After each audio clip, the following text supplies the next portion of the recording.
Welcome to Murders and Minivans, where the coffee is cold, the kids are wild, and the crimes are absolutely unhinged. I'm Stephanie. And I'm Tally. Let's talk murders, motherhood, and why we trust absolutely no one.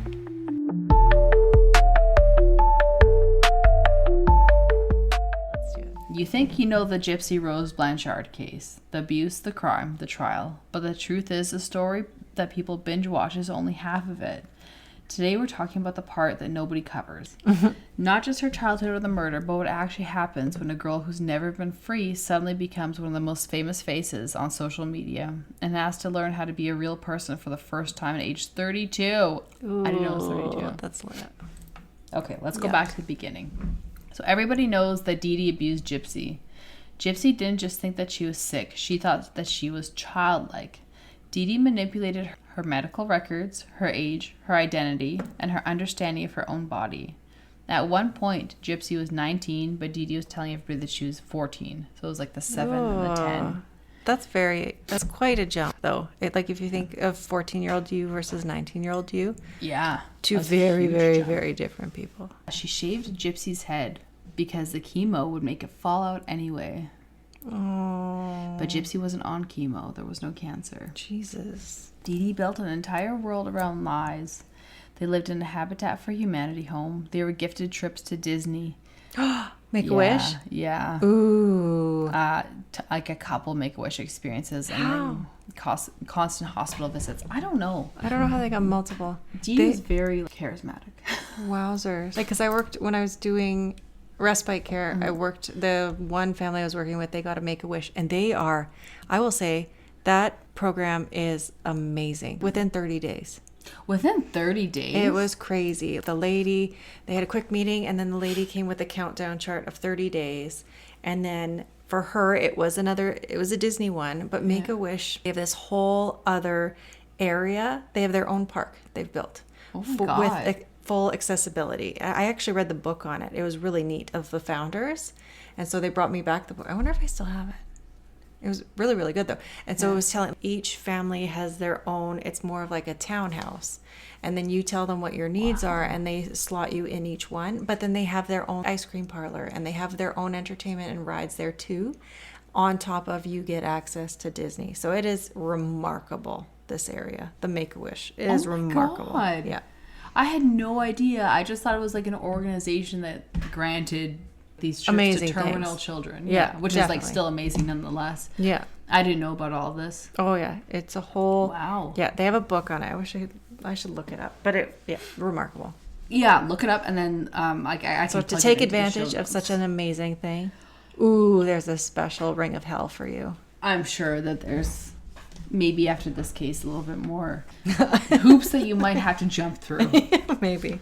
Doctors would question things, and Dee Dee would shut them down with stacks of paperwork that she carried everywhere. She was organized, manipulative, charming, and weaponized sympathy like it was currency. Ugh, yuck. It gave me shivers. Gypsy grew up thinking that pain was normal. She thought that feeding tubes were normal. Oh. Yeah, wheelchairs were normal, surgeries, never going to school, and never having friends was normal. And that wasn't a childhood. It was captivity with pink walls and princess Poor outfits. thing. She did not know the truth about her own body. Gypsy did not know that she could walk until she secretly tried and then realized that her legs worked. The documentary on it is shocking. How old was she when she learned to walk? Or like relearned? She probably relearned to walk, I suppose. 19. Oh. Yeah, that's late. Well, especially because she was perfectly functioning. Mm-hmm. Oh, that's sad. So she was a teenager, alone at night, testing Late the boundaries. teenager. Yeah, Like I was living in my own. I was in college. Yeah, at 18. I think I was out technically on my own, I was with my sister, but Yeah. I was out on my own. Mm-hmm. Ugh. Mm. Gosh. Testing the boundaries of her own reality alone at night. Imagine discovering that your body works in ways that you were told it didn't. It's like a psychological earthquake. Oh my gosh, it'd be a nightmare. Dee Dee isolated her from everybody because isolation is what makes control airtight. Mm-hmm. She kept Gypsy off of social media, controlled who she spoke to, read her messages, interrupted conversations, moved states when family got suspicious. and told neighbors that Gypsy had the mind of a 7-year-old. But Gypsy didn't have friends or anything. She just had handlers. Gypsy didn't just snap. She's slowly like learning her own body. Yeah. So she didn't wake up one morning and say, let's kill my mom. Yeah. No. This was months of messaging, fantasy planning, and wanting out, and realizing that Dee Dee would never let her go. So Gypsy met Nicholas G. I can't pronounce his last name. Godejean. Can I look up pictures of them? Yeah. Okay. They met on a Christian dating site. Oh, wow. Their messages quickly turned into romantic fantasies, BDSM roleplay, violent alter egos, and protector versus princess dynamics. It was not a normal relationship. It was the first intimacy that Gypsy ever had, and she attached to it like her life depended on it. She believed that Nick was her only escape. In her mind, doctors couldn't help. Police wouldn't believe her, and her family didn't know the truth, and Dee Dee was invincible. Running away would fail because Dee Dee would always find her. Gypsy had the emotional maturity of a young teen. She did not know that adults had options, and she didn't know that certain systems existed. All she knew was that Nick is willing to do what I can't. Ugh. So Gypsy initiated the actual murder plan. She bought the knife, mailed it, planned the timing, arranged for the door to be unlocked, hid in the bathroom while Nick stabbed Dee Dee, and prepared the getaway suitcase. She took cash from the house. She helped mail the murder weapon back to Nick's home. Wow. Then she posted the infamous Facebook status that brings police to the house. It was, quote, "That bitch is dead!" Explanation mark. Wow. Oh, yeah, that would do it. On June 14th, 2015. A few minutes later, a second comment was posted from the second account. Quote, "I effing slashed that fat pig and raped her sweet, innocent daughter. Her scream was so effing loud, lol," unquote. Well, she's trying to get a point across, wasn't she? Yeah, so I think she was trying to make it like, oh, somebody broke in and did this to Gypsy and her daughter. Yeah. Or Dee Dee and Gypsy. So this wasn't spontaneous. It wasn't self-defense in the legal sense. It was a planned homicide, but it was driven by trauma, fear, and developmental delay.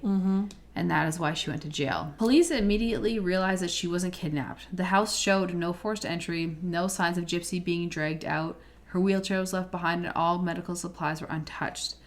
That contradicted the Facebook "she's gone" panic. Surveillance footage also blew the case wide open.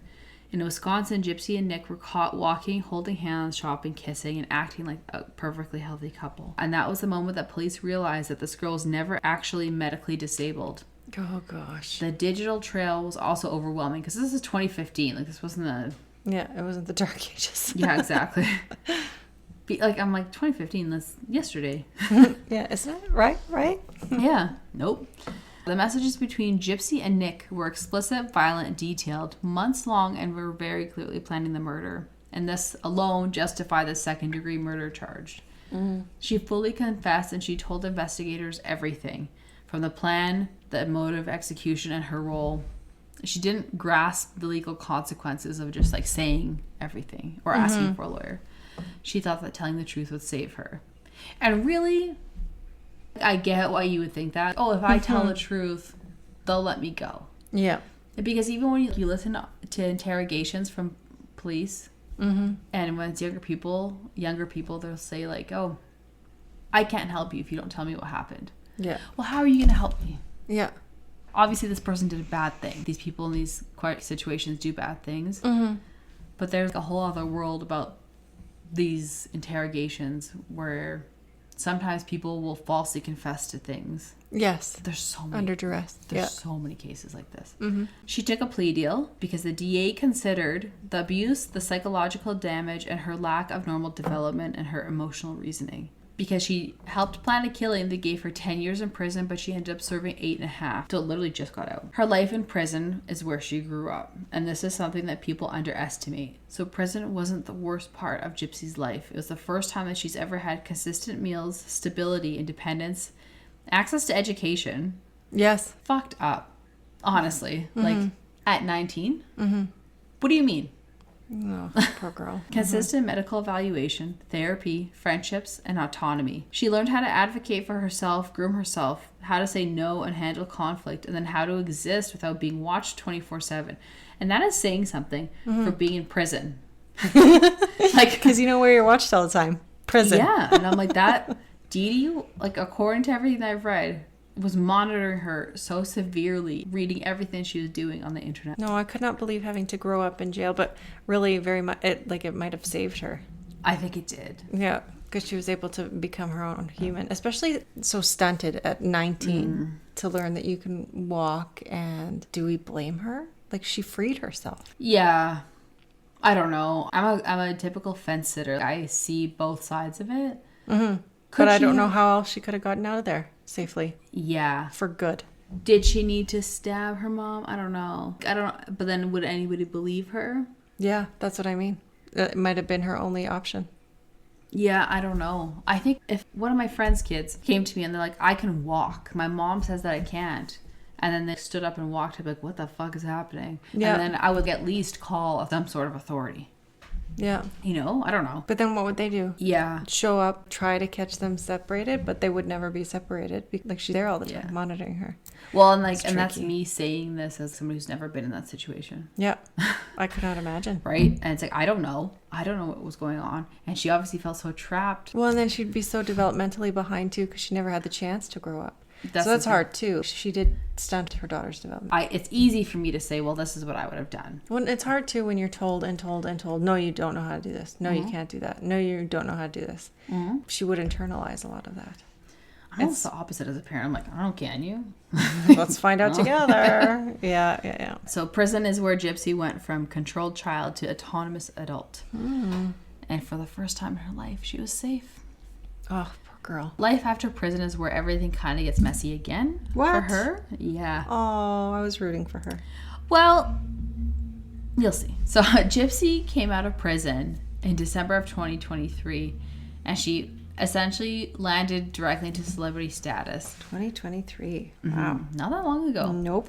There was a lot of public attention around her because the case has always kind of been talked about. I remember reading it and then kind of went away and then it came back. And I remember being on TikTok and then being like, oh, people on here know it. Yeah. Because it's one of those things that I thought that I just knew, you know? Yeah. No, because so when you said the name, that's the only part I know. Yeah. Is that she got a boyfriend to help her kill her mom. Yeah. The end. It's very much like watching Drunk History, as we've talked about before. I get little snippets. I'm like, yeah, I'm sure I understand the whole story. The end. Let me regurgitate it for you. It's not going to make any sense. If I did more research on the initial part, like on what she actually went through as a child, I mean, I kind of glazed over it because I wanted to leave enough time for you. Well, I think we've all heard that part to death. Yeah. Hey? Yeah, and it's very traumatic. It's very, very sad. So anyways, she got a lot of attention on TikTok, and there was, I think, at a time, there was a countdown of when she would be released and all. So she had this fame that she couldn't access, and then she got released. Yeah. So she had no preparation for this public attention and the social media, because when you think about 2015 to 2023, there's a huge leap in social media. Ooh, technology. Yeah. It really leaps and bounds. It's like it changes every year. I couldn't imagine. She had no preparation for paparazzi, boundaries, money, relationships, internet criticism, parasocial fans, people who were sexualizing her. Oh. Yeah, and then people who were villainizing her. So this is a girl who never fully lived outside of a controlled environment when you think about it. Because she went from her mom, Dee Dee, to prison. She was never by herself. No. At least she was getting some therapy and stuff. But who would be in charge of advocating for her? Because she's legal age by the time she gets out. I'm sure the therapists are good. That's not what I'm saying. But the quality of therapy that you would get in jail. Maybe. Yeah, it'd pay a lot more to go to private practice. Yeah. Are they going to give you top tier? I don't know. Again, all therapists I'm sure are good. Well, how aware were they of her like budding celebrity status? It's too bad someone didn't get her in touch with anyone to help her go for this stuff. But then who do you get? Like a manager? I don't know. You would need to go with inpatient treatment. This is severe to recover from. Like a halfway house type thing. But I like guess for therapy, you don't hear many of these modern stories though. No. So her overnight TikTok fame. Within hours, she had millions of views, headlines everywhere. She had brand offers. She had interviews lining up and a fandom that was forming, and she had no proper PR to guide her. Well, because she would not know it's a thing. No. She got married to a man named Ryan Anderson in 2022 in jail. In jail. Okay. I just want to make sure I have my dates right. Yep. So he wrote her letters in jail, and they basically moved in together right away. Yeah, he sounds like a keeper. So once they lived together, arguments began to escalate, jealousy issues surfaced, and Gypsy felt controlled once again. Yeah, that girl needs to live on her own for a while. She felt publicly separated from Ryan, and she moved out within weeks, and then later accused him of emotional volatility. And this is where her patterns start to show. So she gravitates towards controlling men because control feels familiar. Yeah, yeah. And they'll take care of her. That's me being a social worker. Then she rebounded with an ex-fiance, Ken. An ex-fiance? Do you know how hard I had to work to get my husband to propose? Oh, one. And I'm not, he is wonderful. Yeah. But I put a lot of effort into that. There are not any more men lining up my door. I don't know. The transition was fast with Ken. Still too fast for somebody who was processing trauma. And it wasn't about romance here. That was about attachment. She'd never learned slow, healthy relationship pacing. Yeah. And I feel like even for like somebody who grew up like relatively in a healthy environment compared to this, they're like, even in my 20s, I'd be like, okay. If like you still get it wrong a few times. Yeah, that's the thing. When I was so close to marrying the worst guy I've ever dated in my life. Oh, I had a high school boyfriend that I'm like, this must be it. Yeah. Yeah. And then God, it wasn't. God, I dread the day that my girls tell me that they're going to marry the guy that they're in high school with. And listen, there's some couples that obviously... Sometimes it works. Sometimes it does. Not every time. Most of the time it doesn't. For some reason in our area, there's a lot of high school sweethearts. And I'm like, are you guys okay? Neil's one closest friend. They were high school sweethearts. So were their parents, like each separately, not all together. But there's 2 generations of high school sweethearts on either side of the family. Yeah, there's other people on the planet. Did you know? Yeah, like break up at least. Sow your wild oats. I know. I was watching. Sleep around. Yeah, that was when because I was still dating this boy when I went to college, and my aunt pulled me aside. She's like, you should really test drive a few cars before you buy one. Right. She's right. Like, I think she's telling me to sleep around. But you don't know who you are. No. And you don't know what you are willing and unwilling to put up with in a relationship. I remember my grandma got me this book, and it was called I Kissed Dating Goodbye. I think it was like one of Oprah's picks, something. Anyway, and so it was arguing not dating a lot because you give a piece of yourself to everyone you date. You do. Yeah, but you learn who you are, and then what you're willing to put up with, how you want to have a family, how you want to be represented in your family. You learn a lot about yourself. Neil is a few years older than me. We ended up growing up in the same town, but a few blocks away, and we didn't know each other until we both went away, had lives, came back, and had jobs and all the things. It's better that way. I know. Well, and I get asked every time it comes up, well, if you guys had met earlier, would you have dated? No, we were not ready for each other. We needed to go make a bunch of mistakes. Yeah, I learn agree. how to function in a healthy relationship and then come back. I think you need to have like at least one shitty relationship in the books. Yeah. Like, I'm not saying get with an abuser. No. But you need to learn what you're willing and unwilling to put up with. What are your non-negotiables? Yeah. But don't marry them. Don't marry them. No. Whoever, if you're in your 20s and you have a guy and you're like, this is the guy I'm going to marry. Most likely, no. Yeah. Yeah. I'm just going to say, okay, no. I met Brian in my 20s. So like I can't stand by that statement because I obviously married him. There's a man in your 20s that people are like kind of like, and people in your life are like that about. Don't marry him. Yeah. I'm thinking of one specific person in my life. People that know me, if they listen to this, they will know exactly who I'm talking about. and I remember my sister even tried to talk me out of it. And obviously now I'm like, yeah, you were right. Yeah. But when you're in it, you're like, no, what are you talking about? Yeah. I love him.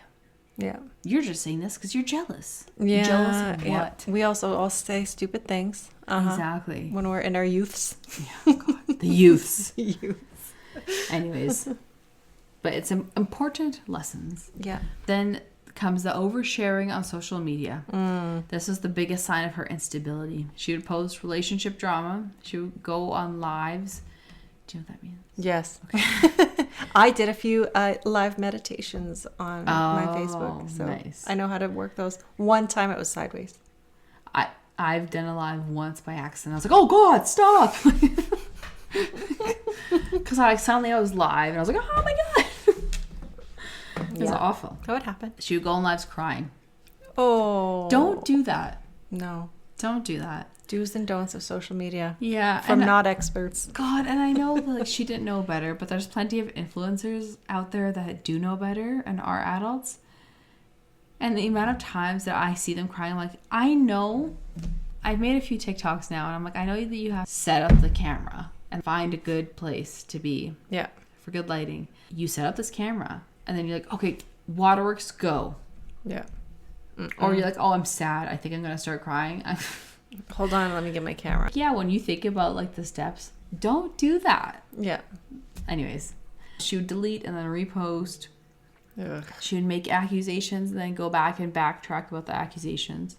She would talk about her trauma openly with no boundaries, and she would react to critics, and she would clap back at strangers.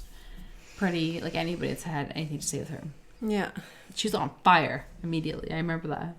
And she didn't understand that TikTok will chew you up for what you put up there. Like, that's why I'm very careful.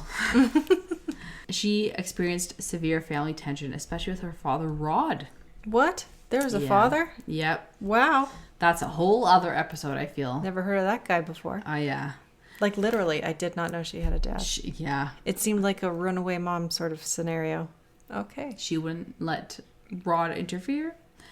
And I think, like, he was told a lot of things. And when I think back to the documentary, he did question a lot of it. But I think... Not enough, friend. Yeah. He was there. So he was cautious and protective of her. Not really. Jail. Yeah. Her stepmother, Christy, who had posted very cryptic warnings, and her extended family, who disagreed about her media presence. Everyone had an opinion on her life. Oh, but nobody stepped Gypsy. in. This whole big family. None of them stepped in? I know. Ooh. So her fame became another version of captivity. Yes. She spent her whole life being controlled, observed, and being defined by others.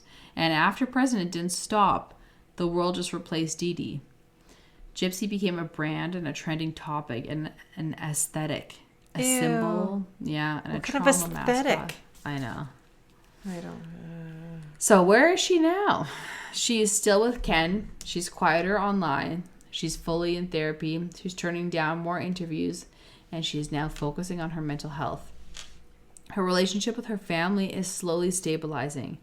And she's learning adult life in real time. And she still struggles with boundaries. She's trying to build a real identity outside of trauma and fame. I don't think that she's still fully stable. Am I a psychologist? No. Do I know anything? No. But you can't undo 20 years of medical abuse and 8 years of prison with 6 months of freedom and a TikTok account. Yep. I mean, obviously longer than 6 months. But so that's the story. Not just of the Munchausen's abuse, not the murder, but the messy, complicated, unfiltered truth about what happens when a woman who never got to grow up is suddenly thrown into adulthood with 10 million people watching. I think more than that now. Gypsy was never just the victim. She was never just the perpetrator. She was never just the girl in the wheelchair or a TikTok celebrity. She's a trauma survivor that was trying to build a personality from scratch in public while the world argues about who she's supposed to be. I know, I was looking at pictures because she has a daughter now. Yes, I know. I don't know how I didn't include that. But it's just recent. Yeah. Because People magazine did a few things on them. Yes. I want to know who this Ken guy is. I want to know what kind of person dates someone like that. And not in a bad way. Yes. So she has 9.2 million followers. I forgot to mention here. I think it was today or yesterday. It was after I was done this. And evidence was released about these videos that she would send to Nick. So it was the guy that murdered Dee Dee. So these are the videos released after. So new footage. What are your thoughts? I don't know. I still see her as such a victim. I feel like it's when Britney Spears came back and you're like, someone needs to take TikTok away from her. Well, she came like away from the conservatorship. Yeah. Yeah. And then Someone's like, take it back. Take it back is how I felt. And I feel the same she's way. like dancing with knives in that one video. Oh, I know. I don't know. But I was like, Stephanie will know about this. Yeah, I Social only know the first part. I didn't know the second part, and I just didn't know there was a follow up. Yeah, I meant about like the social work aspect of it and the whole. I mean, I guess you went in with like your thoughts during the thing, but yeah, like I've worked with people who have gone into, we used to call it juvie, but youth in jail, and have come out with trades and good jobs and have had support finding affordable places to live and mentors and all the things. There are good halfway houses for youth. I have seen it fail too, but I really think it depends on your support group. And so she came out having nothing. And so how did we think she was going to do? Yeah, I also think it's different in the States versus Canada. Like Canada, and again, I'm not a lawyer, I don't know anything. Mm-hmm. But just from the cases that I research, the U.S. is not as focused on rehabilitation. Mm-hmm. I would say the U.S. is probably focused on like punishment. And I'm just now it's bothering me because her family wasn't mentioned. When you said, oh, the dad and stepmom and extended family, excuse me? Yeah. Where were these assholes this whole time? And did no one think, like everyone was like, oh, she was raised by this very controlling mother and then in prison. You think she's going to be able to function in society? No one thought ahead. No one saw this coming. Because you talked about all the social media countdowns for her release and all of these things. No one thought we should hire help. Not her therapists in prison. No one working with her in her release. Because she would have been assigned a social worker to develop a lot of these skills. No one was like, hey, we should probably during jail also, or after jail? She would have had a social worker in jail. Yeah, because she was young. Yeah. And you had a teacher. Nobody thought we should help her navigate life. Yeah. Life includes social media now. That's the thing. Like, I wonder if that's going to be considered when people are in jail for years. Because it's like if you went into jail in like, I don't know, the 90s. And then you came out and then suddenly everybody has... Like, scan your QR code. Oh my God, can you imagine? I think about that a lot, actually. While you were talking about, I just Googled a synopsis. So, Rod was a teenager and Gypsy was conceived. He was 17 and Dee Dee was 24. Ooh. Icky. Yeah. He felt pressured and manipulated into the relationship. They married briefly and then he left before Gypsy was born. And he said, I loved Gypsy, but I didn't love Dee Dee. He paid monthly child support without fail, sent birthday and holiday gifts every year, called and tried to visit. He didn't abandon her. Okay. And yes, this is like what I said earlier. So Dee Dee had blocked him from real access. So she would move states without telling him to change phone living numbers. with them. Okay. And she managed all communication. Oh, she told Gypsy her father didn't love her. Oh, gosh. That's fucked up. He was lied to about Gypsy's illnesses. So he fully believed that she had like leukemia. All this Gosh, stuff. poor kid. Even during visits, she stayed in the wheelchair and Dee Dee would hover. He did notice inconsistencies, but Dee Dee had reframed every concern as like, oh, that's part of her condition. Her symptoms fluctuate. And I feel like before this case, Munchausen's by proxy wasn't like a thing. No, we still think of it as like an old thing, not a new, a recent thing. I've only heard of it twice. One was on Housewives, and then one was through this case. Well, and they talked about briefly on the social media catfish one we did. Oh, yeah. Like, it was like Munchausen's by proxy, yeah. Rod had fully realized what had gone wrong, obviously, after Gypsy was arrested. Oh, good one. But, fair. Okay, I shouldn't be shitty about it. Because he did try the whole time. Yeah. Like this says, he stepped up hard after Dee Dee was murdered. Mm-hmm. He, backed up Gypsy. He encouraged therapy and boundaries. And he's, to this day, one of her biggest protectors. And he's very cautious about her. So he's a pretty big advocate. I forgot that she was 24. If the roles were reversed, people would be screaming about this. Mm-hmm. Mm-hmm. It's pretty messed up. Mm-hmm. But yeah, that's the case. Do you ever deal with something like Munchausen's by proxy in your social work times? Not really. I had ones, like I had mom self-medicate, Like define self-medicate. horrible stepdads, like being in charge of the children and taking sleeping pills during the day. Oh my God. Yeah. Jesus Christ. Like, yeah, there's some wicked ones. I don't even take like magnesium because like, oh, sometimes it makes me sleepy. I know. Like I make sure Neil is home if I'm going to take like NyQuil. Yeah. Taking a whole ass sleeping pill? Yeah. Jeez. Yeah. And so her husband actually reported on that one, and they stayed married after. I'm like, that's an interesting dynamic. I'm so nosy. Like, how do they work through that? I don't know. Yeah. I don't know. I'm too nosy to be a social worker. I'd be like, what happened here? Tell me. I need to know, actually, for the records. I need you to tell me. And then we'll switch, and then I want to hear from you. Yeah. Yeah. No, I didn't really have this one. I It's had, pretty rare. like, when you were talking about, because she was tube fed, I worked with a client that was tube fed, and so that one's very invasive. If you're not sure what that is, it's like a valve that's inserted into your stomach directly. I don't know if you ever had to go through the DARE program and you had to go to school and watch a catheter be put in. Well, it's a catheter for your stomach. So it's Yeah. a needle with a little inflatable balloon on the inside of your body to kind of keep it from being pulled out all the time. And there's a tiny valve for the G-tube is what it was called. Often it was a formula-like substance that they were fed directly through their stomach a few times a day. And it's for various reasons, but I'm just thinking about the physical harm this would have caused her body.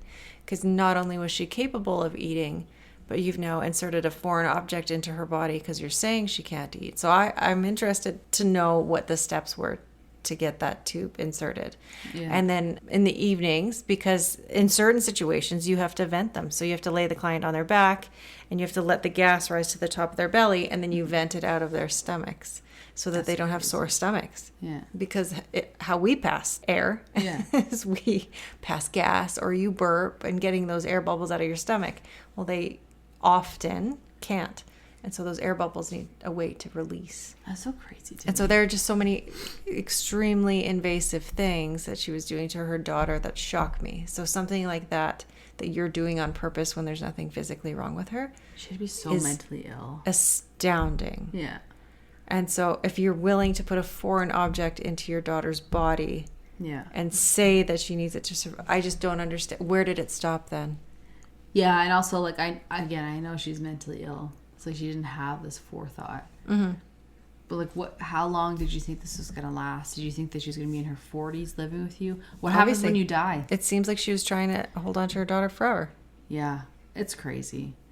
I mean, like, I want my kids around. Like, they annoy the shit out of me. But, like, when I think about them leaving for college, I'm like, no, you're not. I know. You're going to live with me forever. I want you to live with me. And Brian's like, oh, we're not going to be like empty nesters. I'm like, no. No, I want the kids living with me all the time. Mm-hmm. When they're especially because daughters, I'm like, be my friend. Mm-hmm. Hang out with me. Tell me everything. That's always the balance. You don't want to be their best friends, but you want to make sure they're good humans. I know. So you want them to have the skills that they're good humans and can navigate life. And, like, tell me what's going on. Yep. At the movie today, there was an ad for Kids Help Phone, which I'm like, Jesus. Oh, wow. No, I haven't. They used to be written on the basketball nets at the elementary school where I grew up. I'm like, what is that for? It's very sad. Oh, no. And so I, like, turned to Penny P. Mm-hmm. And I was like, you know, you could tell me anything, right? Because there was a glimpse of mom and dad fighting, which we obviously don't do when they're around, or if we know they're around. But sometimes we've had arguments, and then I'm like, we will argue in whispers. Because I remember I heard my parents arguing all the time, and I would be scared in bed. I'm glad the Kids Help Phone exists, but I also want them to tell me things. Yeah. And I know sometimes people tell me about something that happened in class, and I'm like, what? And that's like my initial reaction. I'm like, I gotta take a breath. I gotta take a breath and be like, I want to tell you more. Yeah. I know. I remember like a few, not the details, because obviously parents argue and fight. Yeah. But I was a very emotional kid, so a lot like S. And I went to my dad. I'm like, when that happens, does that hurt your feelings? Aww. He's like, well, sometimes. I'm like, oh, okay. So I sat and watched a movie with my dad. Oh my God. That's so cute. And so I'm not saying you can't argue in front of your kids. Yeah. But I read this somewhere. I can't remember where I read it. And I do think it's true. Like, it's okay if your kids see you argue in a healthy way. Yeah. Like, you're not telling someone to fuck off in front of your kids. But as long as they see the resolution, too. Or even your reasoning and working through it as a couple. So Neil and I aren't perfect, but we try to do that. Like, if we are going to argue, we both now, and you can see it sometimes, we'll stop, think about how to reframe it, because we've also had arguments about how we talk about things to each other. And so we'll pause, think about how to say it, That's and healthy, then say though. it. That's good. Well, I think we were both, people get married for different reasons, and we both wanted to be married and had a family. We both lived through friends and family going through divorce, and you've heard all the stories, and we were just both sure we didn't want that. So we tried to make sure to put the work in, because nothing's easy. No, it's funny. When people say like marriage was hard, and then it'd be like year 1 or 2 of like our marriage, I'm like, what are you talking about? This is the best. It's so fun. And then like once you get, again, I think I've said this before on the podcast, once you get in a little bit more, you're like, oh. There it is. That's why they say that. We put it's like everything you want. It's like fitness and health. You have to put the work in. Yeah, I agree. But yeah, I we've bickered in front of the kids for sure. But I just, when I saw that, I was like, oh my God, like I forgot, like, and I had that Kids Help Phone commercial. I'm like, oh, this is my life. Like growing up, like this is. I could have called 50 sometimes. Yeah, but like, I just, when I see that, I'm like, shit. I'm glad it exists, but I'm sad that it exists. Yeah. You know? Yeah. It's sad that there's kids out there that experience it. Mm-hmm. It's sad that the kids experience this. Mm-hmm. I'm sure that in 20 years, 10 years, 5 years, there's probably going to be another case like this. Mm-hmm. But it's twisted, and I don't understand the psychology behind it. I'm sure it's something we'll never understand. Which part are you not sure? About Dee Dee. Yeah. Like, what happened to her life that she felt that she had to do that to her daughter? Yeah, like what level of abuse, or like what level of mental illness do you have to have here to do this to your child? Mm-hmm. I don't know. I don't understand it. Yeah, was it that you had so little control over your life that you had to impose it on something else so you had a child? I don't know. I had to like release control sometimes. I'm like, I'm in control of too many things. Yeah.